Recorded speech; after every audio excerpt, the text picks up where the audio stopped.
Salut et bienvenue sur la chaîne du Traqueur de livres. Aujourd'hui, je vais vous parler d'un super polar écrit pour et par une femme, Mr. Perfect de Linda Howard. Alors c'est l'histoire de Jane Bright, une jeune femme à la vie amoureuse pas terrible et au caractère bien trempé et un langage bien riche. Elle ferait pas lire un marin abordé. Une longue discussion avec elle peut vous enrichir bien comme il faut et assez vite. Elle essaie de se contrôler et à chaque mot, elle doit verser 25 cents. Elle vient d'emménager dans la maison de ses rêves, mais découvre vite que son voisin, sale, elle le prenait pas pour un alcoolo, limite clodo, et ça lui fiche un peu la trouille. Rien se passe dans sa vie, entre son boulot tranquille, sa vie amoureuse déserte, elle tourne un peu en rond. Heureusement, elle a ses amis un peu déjantés comme elle, et qui aiment bien faire des bonnes soirées un peu arrosées. Un soir, pendant que l'une de leurs soirées s'arrose, les filles dressent une liste de qualités que doit posséder l'homme parfait. Et plus la bouteille descend, plus elle se lâche. Je vous dirai rien. Mais sur médiatiser cette liste, c'est une vraie bombe.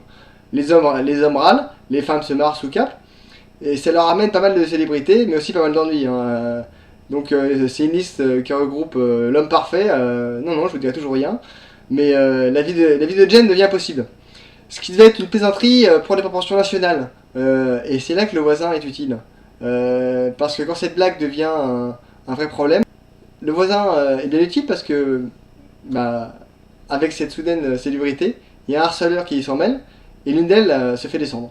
Et là, c'est un peu la panique parce qu'elles veulent vraiment enquêter, elles veulent savoir qui a tué, qui l'a tué.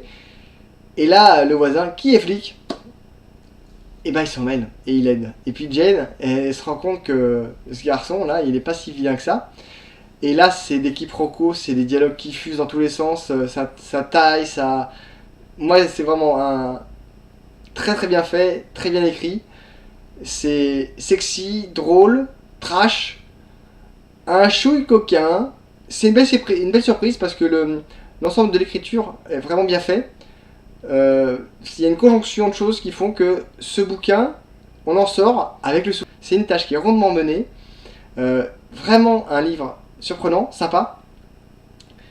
Elle en a écrit d'autres. Moi, j'ai pas eu le même truc. Là, sur ce bouquin, Mr. Perfect, croise l'histoire, les dialogues, les personnages qui font que, boum, il se passe quelque chose. Il fait que le livre devient un bon livre. Mais voilà, donc on fait des romans pour les ados, pour les adultes, les hommes, les femmes aussi. Et là, c'est bien entendu les hommes peuvent le lire, mais c'est vraiment un bouquin qui plus est écrit pour les femmes. Donc je vous le conseille parce que c'est un vrai bon moment à passer. Facile à lire, très simple, il se lit d'une traite. On se marre bien. Et en même temps, on se dit, c'est bien fichu quand même. Donc, bonne lecture. Likez, commentez, partagez, abonnez-vous. Parlez-en autour de vous. Moi je repars en track. À bientôt. Au revoir.